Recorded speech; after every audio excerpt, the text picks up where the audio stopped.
بسم اللہ الرحمن الرحیم۔ السلام علیکم۔ پارہ 20 سورہ العنکبوت، رکوع نمبر 1۔ فرمایا، یہ کیا سمجھتے ہیں کہ یہ کہہ دینا کافی ہے کہ ہم ایمان لائے اور پھر انہیں آزمایا نہ جائے؟ انہیں معلوم ہونا چاہیے کہ ان سے پہلوں کی بھی ہم آزمائش کر چکے ہیں، تاکہ معلوم ہو سکے سچا کون ہے اور جھوٹا کون، اور جنہوں نے نیک کام کیے انہیں بہتر بدلہ ملے گا۔ فرمایا کہ والدین کے ساتھ نیک سلوک کرو، اور وہ اگر تم پر دباؤ ڈالیں کہ اللہ کے ساتھ کسی دوسرے کو شریک کرو تو ان کا کہا نہ مانو۔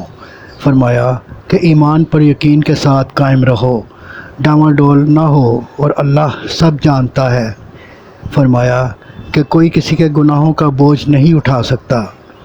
رکوع نمبر 2۔ فرمایا تاریخ سے سبق لو، پھر قوم نوح اور سیدنا ابراہیم علیہ السلام کا واقعہ بیان فرمایا۔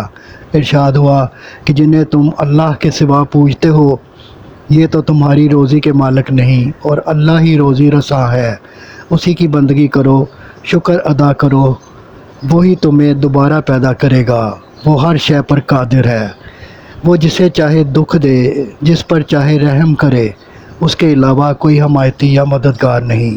رکوع نمبر 3۔ فرمایا قوم ابراہیم علیہ السلام توحید کا پیغام سن کر سیخ پا ہو گئی اور کہا اسے جلا دو۔ پھر اللہ نے ابراہیم علیہ السلام کو آگ سے صحیح نکالا اور ان کو ہجرت کا حکم دیا جو بہت مبارک تھی۔ ان کو بیٹا اسحاق علیہ السلام دیا اور اس کو یعقوب علیہ السلام بیٹا دیا، اور ان کی اولاد کو پیغمبری اور کتاب دی۔ حضرت لوط علیہ السلام کی قوم نے نصیحت نہ مانی اور بے حیائی پر قائم رہے۔ رکوع نمبر 4۔ فرمایا پھر قوم لوط پر عذاب آیا اور وہ تباہ ہوئی۔ پھر قوم عاد اور سمود کی گمراہی کے باعث ان کی تباہی کا ذکر ہوا، اور فرمایا کہ اللہ کسی پر ظلم کرنے والا نہ تھا، انہوں نے خود تکبر اور نافرمانی کی روش اختیار کر کے قہر الہی کو دعوت دی۔ صدق اللہ العظیم۔ آپ سے گزارش ہے کہ چینل کو سبسکرائب کر دیں اور گھنٹی کے بٹن کو دبا دیں۔ دعا ہے کہ اللہ تعالیٰ آپ کو صحت و تندرستی والی زندگی عطا فرمائے۔ آمین ثم آمین یا رب العالمین۔